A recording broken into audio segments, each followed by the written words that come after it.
Hello friends, welcome back all of you in S pharma. आप सभी कैसे हैं? आई होप कि आप सभी ठीक ही होंगे। तो आज की इस वीडियो में हम बात करेंगे यूनिट सेकंड, जो कि आपको बी फार्म थर्ड सेमेस्टर के फार्मास्यूटिकल ऑर्गेनिक केमिस्ट्री सेकंड में पढ़ना होता है। ठीक है, तो आज हम लोग पीयूसी सेकंड की बात करने जा रहे हैं और ये है हमारा यूनिट नंबर सेकंड। तो यूनिट नंबर सेकंड स्टार्ट होने से पहले मैं आपको सिलेबस इंट्रो करा दूं। हमारी यूनिट नंबर फर्स्ट जो है ऑलरेडी चैनल पर अपलोड हो चुकी है। जितने भी वीडियो थे, अगर आप सब नहीं वॉच किए हैं तो डिस्क्रिप्शन बॉक्स में जाइएगा, वहां पे आपको प्लेलिस्ट मिलेगी। हर एक सब्जेक्ट की अलग अलग प्लेलिस्ट मिलेगी, वहां से आप चेकआउट कर सकते हैं। ठीक है, तो आज हम स्टार्ट करने जा रहे हैं फाइनली अपना यूनिट नंबर सेकंड, जिसमें हम लोग फिनाल की जो ये फिनॉल्स है, इसमें एसिडिटी या phenol, effect of substituent on acidity, qualitative test से structure and use of phenol, cresols, resorcinol and naphthols, ये सारी चीजें एक ही वीडियो में कवर हो जाएगी। और यह वीडियो बहुत ही इंपॉर्टेंट होगी, क्योंकि इस वीडियो से अब देखो, अगर 2 मार्क्स का कभी कभी क्वेश्चन पूछता है तो फिनाल का डिफिनेशन एंड एसिडिटी या फिनाल्स and effect of substituent on acidity, ये दोनों को कंपेयर करके 7 नंबर का क्वेश्चन कभी कभी पुटअप किया जाता है और कभी कभी क्वालिटेटिव टेस्ट भी पूछ लिया जाता है। ओके, और 2 मार्क्स के तो कंफर्म है, फिनाल, क्रिसॉल, रिसोर्सिनॉल या नेप्थॉल, इसमें से कुछ भी 2 मार्क्स का पूछेगा तो ये पूछेगा। ठीक है, तो अब इससे आपको पता चल ही जाना चाहिए कि वीडियो कितनी इंपॉर्टेंट होगी और आप इसे लास्ट तक जरूर वॉच करिए। और जो भी कंटेंट है, अगर आपको इसकी नोट्स डाउनलोड करनी है तो टेलीग्राम ग्रुप तुरंत आप ज्वाइन करके विदाउट एनी कॉस्ट आप नोट्स भी डाउनलोड कर सकते हैं। तो फाइनली हम बात करेंगे अपने फिनाल की, क्योंकि ये जो आपकी टॉपिक चलने वाली है ये टोटली फिनाल है। और सबसे पहले हम फिनाल की इंट्रोडक्शन को कवर करते हैं। अब देखो, ये फिनाल क्या होता है। Phenol is an aromatic compound that contain a hydroxyl group directly attached to a benzene ring. सबसे पहले तो हम ये जानेंगे कि हमारा जो फिनाल होता है ये एरोमेटिक कंपाउंड होता है, जो अपने साथ हाइड्रोक्सी ग्रुप क्या है रखता है, और उसमें एक बेंजीन होती है। और हाइड्रोक्सी ग्रुप, वो जो हाइड्रोक्सी ग्रुप इसमें प्रेजेंट होता है वो बेंजीन रिंग के साथ ऐड होता है। इस कंडीशन या प्रोसेस को हम लोग बोल देते हैं फिनाल। यहाँ पे आपको दिख भी रहा होगा कि एक बेंजीन की रिंग बनी हुई है और वहां से हमारा हाइड्रोक्सिल ग्रुप ऐड हुआ है। इसी को हम लोग बोलते हैं सीधी सीधे लैंग्वेज में हमारा फिनाल है। ठीक है, अब हम दूसरी पॉइंट देखते हैं फिनाल का। It's chemical formula is C6H5OH, और इसका अगर केमिकल फार्मूले की बात की जाए तो केमिकल फार्मूला इसका C6H5OH होता है। Okay, and phenol is also called carbolic acid. अब देखो क्या है, फिनाल को हम लोग दूसरे नाम से जानते हैं, कार्बोलिक एसिड के नाम से। कभी कभी अगर दूसरा नाम से पूछ लिया तो डाइवर्ट आप लोग ना होइएगा, क्योंकि इसका दूसरा नाम है कार्बोलिक एसिड। ओके, अब देखो नेक्स्ट पॉइंट है, it is slightly soluble in water and soluble in alcohol and ether. अब देखो ये क्या है, ये जो है slightly soluble in water. Slightly soluble का मतलब ये है कि बहुत मतलब हल्का क्या है, पानी में डिजॉल्व होगा। बट अगर अच्छे तरीके से इसको डिजॉल्व करना है तो अल्कोहल और ईथर में ये अच्छी तरीके से डिजॉल्व हो जाएंगे। बट अगर वही आप पानी में इसको डिजॉल्व करोगे तो बहुत थोड़ा सा होगा। ठीक है, उसके बाद phenol shows acidic property due to the OH group attach to the aromatic ring. अब देखो, ये फिनाल हमारा एसिडिक नेचर का होता है, ये आप सभी को पता है। और ये एसिडिक नेचर इसलिए होता है क्योंकि इस पे जो OH ग्रुप हमारे प्रेजेंट है, इन्हीं की वजह से ये क्या है, एसिडिक नेचर का होता है हमारा phenol. It is use in preparation of antiseptics and plastics. अब देखो, जब हमें एंटीसेप्टिक या प्लास्टिक का ये प्रिपरेशन करना होता है, मतलब मैन्युफैक्चरिंग करना होता है, तब हम फिनाल का यूज कर सकते हैं। ओके, अब देखो एसिडिटी या फिनाल। अब यहाँ पे हम लोग चेक करेंगे अपनी फिनाल की एसिडिटी को। ठीक है, जैसे कि आपके सिलेबस में अब तक तो क्या है, हम लोगों ने पढ़ा फिनाल क्या होता है। अब इसकी एसिडिटी हम लोग जानेंगे, एसिडिटी या फिनाल। ठीक है, When any substance dissociate into H+ ion that it show acidic character। अब देखो क्या है, जब कोई भी सबस्टेंस जो होता है, जब वो डिसोसिएट होता है, मतलब ब्रेकडाउन होता है H+ आयन में, तो ये अपना एसिडिक कैरेक्टर शो करता है। तो कुछ इसी तरह हमारे फिनाल में जब ये डिसोसिएट होते थे तो ये H+ आयन देते थे। जैसे यहाँ पे फिनाल का स्ट्रक्चर आपको दिख ही रहा होगा, बेंजीन रिंग के साथ OH ऐड हुआ है।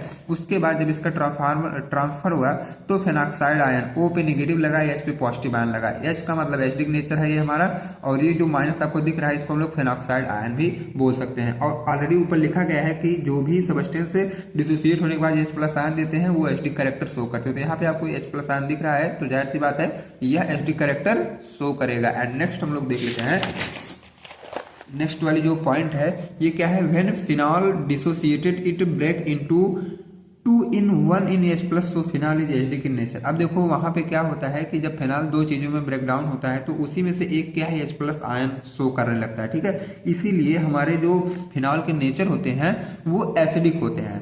The substance or compound which release H plus more और क्विक हैव मोर एसिडिक। अब देखो ऐसे सबस्टेंस या कंपाउंड जो बहुत तेजी से H प्लस को रिलीज करते हैं वो क्या है, ज्यादा से ज्यादा एसिडिक होते हैं, ठीक है। The substance which is more stubble after release H plus has more acidic. अब देखो ऐसे सबस्टेंस जो H प्लस रिलीज करने के बाद अपने आप को बहुत स्टेबल महसूस करते हैं और वो और अधिक एसिडिक होते हैं, तो इसलिए हमारा फिनाल जो है ज्यादा एसिडिक होता है। मतलब फिनाल इज मोर एसिडिक, हर एक कंपाउंड से कंपेयर करोगे तो फिनाल आपका ज्यादा एसिडिक मिलेगा, ओके। एंड नेक्स्ट की बात करें, the condition or situation which show the acidity or stability is resonance and character. अब देखो ये जो कंडीशन या सिचुएशन जो आपको दिखती है एसिडिटी की, ये क्या है, stability is resonance and character. अब देखो क्या है, रेजोनेंस की वजह से इसमें स्टेबिलिटी आ जाती है और करेक्टर की वजह से भी इसमें स्टेबिलिटी रहती है, क्योंकि तभी ये ज्यादा समय तक एसिडिक होते हैं एंड मोर एसिडिक भी होते हैं, ठीक है। अब बात आ गई रेजोनेंस की और करेक्टर की। अब हम इसके बाद चेक कर लेते हैं अपना रेजोनेंस कैसा है इसका, ठीक है। अब देखो रेजोनेंस का मतलब ये है कि आफ्टर डिसोसिएशन जब ये ब्रेक डाउन हो रहा है, तो यहाँ पे फिनाल है, जब ये ब्रेक डाउन हो रहा है सबसे पहले O माइनस H प्लस में ब्रेक डाउन होगा, एसिडिक नेचर हो जाएगा H प्लस हमारा, और इधर फिनॉक्साइड आयन हो जाएगा। तो देखो ये ब्रेक डाउन कैसे कैसे होता है, केवल बॉन्ड का फॉर्म मतलब ट्रांसफर होता है, ठीक है। यहाँ पे आपको दिख भी रहा होगा कि बॉन्ड का ट्रांसफर लगातार होता जा रहा है और इसी की वजह से हमारा जो इसमें क्या है आपका रेजोनेंस हुआ, मतलब ज्यादा रेजोनेंस हो रहा है, मोर रेजोनेंस मोर स्टेबल, ठीक है। यहाँ पे आपको दिख रहा होगा अब पूरी तरीके से, तो यहाँ पे लिखा भी गया है सो फिनॉल हैज रेजोनेंस, इसमें फिनाल में आपको रेजोनेंस दिख रहा है। So it is stable due to resonance, और रेजोनेंस की वजह से यह स्टेबल भी है। So it is acidic in nature, और ऑलरेडी आप ऊपर पढ़े हैं कि जिसका रेजोनेंस ज्यादा होगा और वो ज्यादा स्टेबल होंगे और ज्यादा एसिडिक होंगे हमारे नेचर में। तो कुछ यही कंडीशन हमारे फिनॉल के साथ भी होता है, ठीक है। एंड अब हम लोग परसेंटेज यस कैरेक्टर इसका भी चेक कर लेते हैं। इसके पहले मैं बात किया था कैरेक्टर का, तो परसेंटेज यस कैरेक्टर की बात करें तो फिनाल है 3 sigma bond and so it has sp3 hybridization. अब यहाँ पे बॉन्ड 2 बार हो गया है तो एक को आप लोग ना देखिएगा।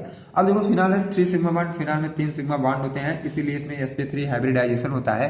इन विच परसेंटेज यस कैरेक्टर इज 33.33%, और इसमें इसी वजह से इनमें जो परसेंटेज इस कैरेक्टर होता है 33.33% होता है। उसके बाद which is acidic more than alcohol, और ये जो हमारे फिनाल होते हैं ये एल्कोहल से भी ज्यादा एसिडिक होते हैं, ठीक है। Which is acidic more than alcohol, मतलब एल्कोहल से भी ज्यादा एसिडिक ये होंगे।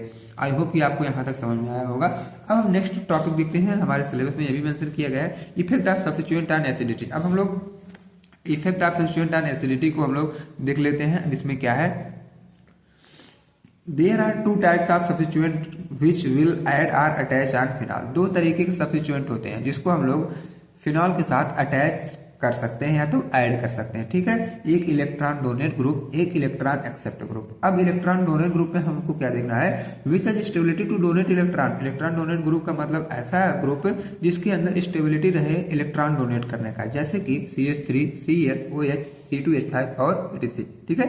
ये हमारे इलेक्ट्रॉन डोनेटिंग ग्रुप होते हैं। एंड इलेक्ट्रॉन एक्सेप्टिंग ग्रुप जो हमारे होते हैं which is ability to accept electron, ऐसे मतलब ऐसे ग्रुप जो अपने अंदर स्टेबिलिटी रखते हो इलेक्ट्रॉन को एक्सेप्ट करने की, उनको हम लोग इलेक्ट्रॉन एक्सेप्टिंग ग्रुप बोलते हैं, जैसे कि Cn है, NO2 है और NH2 है, ठीक है। तो आई होप आपको ये इलेक्ट्रॉन डोनेटिंग ग्रुप और इलेक्ट्रॉन एक्सेप्टिंग ग्रुप भी समझ में आया होगा। इलेक्ट्रॉन डोनेटिंग ग्रुप मतलब ऐसा ग्रुप जो इलेक्ट्रॉन डोनेट करने की क्षमता रखता हो, इलेक्ट्रॉन एक्सेप्टिंग ग्रुप मतलब ऐसे ग्रुप जो अपने अंदर इलेक्ट्रॉन को एक्सेप्ट करने की क्षमता रखता हो, उन्हें हम बोलते हैं इलेक्ट्रॉन डोनेटिंग और इलेक्ट्रॉन एक्सेप्टिंग ग्रुप, ठीक है। तो आई होप आपको यहाँ तक जरूर समझ में आया होगा। एंड अब हम मोस्ट इंपॉर्टेंट टॉपिक की बात करते हैं, क्वालिटेटिव टेस्ट फॉर फिनाल। अब हम बात कर लेते हैं कि फिनाल के क्वालिटेटिव टेस्ट हम लोग कैसे करेंगे। तो होते तो बहुत से टाइप होते हैं और बट हम यहाँ 4 ही का डिस्कस करेंगे, लिटमस पेपर के, लीबरमैन टेस्ट से और फेरिकुलाइट टेस्ट से और ब्रोमीन वाटर टेस्ट से, ठीक है। तो हम चार प्रोसेस है, 4 मेथड से ही करने वाले हैं, ठीक। अब देखो सबसे पहले हम एक को डिटेल में करेंगे। सबसे पहले हमारा लिटमस पेपर टेस्ट है। अब देखो ये लिटमस पेपर टेस्ट हमारा कैसे होने वाला है या तो इसमें होगा क्या। Phenol turn blue litmus paper into red, this show that phenol is acidic in nature. अगर फिनॉल जो होता है वो क्या करता है, ब्लू लिटमस पेपर को रेड में कन्वर्ट कर देता है। अगर ऐसा आपको दिखाई दे रहा है तो आप ये समझ लीजिएगा कि फिनॉल प्रेजेंट है, और वहीं पे आपको एसिडिक नेचर भी दिखेगा, और फिनॉल हमारा एसिडिक नेचर देता ही है। तो यहाँ से हम लोग इजी वे में आइडेंटिफाई कर सकते हैं। उसके बाद लीबरमैन टेस्ट में क्या होता है, when phenol is react with NaNO2, जब फिनॉल क्या है NaNO2 के साथ रिएक्ट करता है और कंसंट्रेटेड H2SO4 दोनों के साथ जब ये रिएक्ट करता है, a deep green colour is obtain, तो वहां पे आपको क्या मिलता है, डीप ग्रीन कलर मिलता है। ठीक है, which change into red when dilute with water, और ये भी रेड में चेंज हो जाता है जब हम इसको मतलब वाटर के साथ डाइल्यूट करते हैं। ठीक है, when a little amount of NaOH added to it, उसके बाद क्या करेंगे, छोटे से अमाउंट में हम लोग NaOH ऐड करेंगे, the solution become deep blue colour, और तुरंत क्या है, सोल्यूशन जो हमारा रहेगा वो पूरा डीप ब्लू कलर का आपको दिखाई देने लगेगा। ठीक है, अब हम फेरिक क्लोराइड टेस्ट की बात करते हैं। फेरिक क्लोराइड टेस्ट में क्या होता है, aqueous solution of phenol react with freshly prepare ferric chloride solution. अब देखो क्या यहाँ पे क्या करना है, aqueous solution of phenol, phenol का एक्वस सोल्यूशन जो रहेगा उसको हम लोग रिएक्ट करवाएंगे freshly prepared ferric chloride solution के साथ। उसके बाद आपको कलर कॉम्प्लेक्स मिलेगा। ठीक, एंड नेक्स्ट की बात करें, mostly phenol gives dark colour, और देखो जो फिनॉल्स होते हैं ज्यादातर वो डार्क कलर ही देते हैं। ठीक है, एंड अब फोर्थ की बात हम करें तो ब्रोमीन वाटर टेस्ट क्या है, take aqueous solution of phenol, आपको क्या है फिनॉल का एक्वस सोल्यूशन लेना है, and add excess of bromine water, और क्या है ब्रोमीन वाटर के मतलब excess of bromine water, bromine water का एक्सेस मतलब जो उसके अलावा मिलता है उसमें उसको ऐड कर देना है। Yellowish white precipitate is obtain, और वहां पे आपको सब येलोइश थोड़ा पीले कलर का व्हाइट पीपीटी आपको मिलेगा। येलोइश व्हाइट मतलब थोड़ा सा पीला थोड़ा सा सफेद कलर की पीपीटी आपको मिलेगी ब्रोमीन वाटर टेस्ट में। ठीक है, तो आई होप आपको यहाँ तक समझ में आया होगा। अब हम बात कर लेते हैं structure and usages of phenol, cresol, resorcinol and naphthols की। अब देखो ये जो है टॉपिक 2 मार्क्स के क्वेश्चन जो होते हैं बहुत ही इंपॉर्टेंट हो जाते हैं हमारे एग्जाम पॉइंट ऑफ व्यू के अकॉर्डिंग अगर देखा जाए तो। सबसे पहले हम बात कर लेते हैं अपने फिनॉल का। अब देखो it is a organic compound, सभी को पता है कि फिनॉल हमारा ऑर्गेनिक कंपाउंड है क्योंकि ये अपने साथ कार्बन और हाइड्रोजन दोनों को रखता है। Phenol is an antiseptic and disinfectant, और फिनॉल हमारा एंटीसेप्टिक और डिसइंफेक्टेंट भी होता है। Phenol is also used in study and extraction of biomolecules. अब देखो क्या है, फिनॉल का हम लोग वहां पर भी यूज करते हैं जहां पे हमें बायोमॉलिक्यूल्स का एक्सट्रैक्शन और स्टडी भी करना होता है, वहां पर भी हम ये फिनॉल्स का यूज करते हैं। और ऊपर यहाँ पे आपको फिनॉल का स्ट्रक्चर दिख रहा होगा बिल्कुल इजी लैंग्वेज में। एंड क्रिसॉल की बात करें हम तो क्रिसॉल का भी स्ट्रक्चर आपको दिख ही रहा होगा, एक OH लगा है और एक CH3 लगा है, और इसका यूज हम लोग एज अ डिसइंफेक्टेंट में करते हैं। It is used in preservation of would. अब देखो क्या इसका यूज हम लोग वुड के प्रिजर्वेशन में भी करते हैं। It is used in pesticide manufacturing, और देखो पेस्टिसाइड के मैन्युफैक्चरिंग में भी हम इसका यूज कर सकते हैं। ठीक है, अब हम रिसोर्सिनॉल की बात करें तो resorcinol is used as antiseptic in pharmaceutical product. Pharmaceutical product में रिसोर्सिनॉल जो है एक एंटीसेप्टिक की तरह यूज किया जाता है। It is use to treat skin infection, और यह क्या है स्किन इन्फेक्शन को ट्रीटमेंट में भी हेल्प लिया जाता है इसका। सच एज सेबोरिक डर्माटाइटिस, ठीक है, जैसे कि सेबोरिक डर्माटाइटिस होता है ना, मतलब स्किन पे इन्फ्लामेशन होने लगती है, तब भी हम रिसोर्सिनॉल का यूज करके उसको ट्रीट कर सकते हैं। यहाँ पे आपको इसका स्ट्रक्चर दिखाई दे रहा होगा, OH हमारे ग्रुप दोनों ऐड हुए हैं, इसको हम लोग बोलते हैं resorcinol. And last and next की बात करें हम तो नेफ्थॉल्स आता है। नेफ्थॉल का यूज हम लोग डाई एंड पिगमेंट में करते हैं, इंसेक्टिसाइड में करते हैं, और परफ्यूम्स के मैन्युफैक्चरिंग में करते हैं। और इधर आपको नेफ्थॉल्स का फिगर दिख रहा होगा, 2 रिंग है और एक रिंग के साथ हमारा हाइड्रोक्सिल ग्रुप या OH ग्रुप ऐड होते हैं, यही हमारे नेफ्थॉल होते हैं। ठीक है, तो आई होप कि आप सभी को यहाँ तक समझ में आया होगा। अगर आप सब चैनल पर पहली बार हैं तो वीडियो को लाइक और चैनल को सब्सक्राइब जरूर करें ताकि नेक्स्ट वीडियो का इन्फॉर्मेशन सबसे पहले आप तक पहुंचता रहे। ठीक है, तो फिनॉल वाली जो टॉपिक थी ये हमारी क्लियर हुई। एंड नेक्स्ट में हम लोग कवर करेंगे अपना एरोमेटिक अमीन्स। ठीक है, इसमें जो भी टॉपिक है basicity of amine, effect of substituent on basicity and synthetic use of aryl diazonium salt, ये सारी चीजें हम लोग कवर करेंगे नेक्स्ट वाले पार्ट में। तो फ्रेंड्स आपको क्या करना है, वीडियो को लाइक और चैनल को सब्सक्राइब ताकि नेक्स्ट का इन्फॉर्मेशन सबसे पहले आप तक पहुंचे। Thanks for watching this video.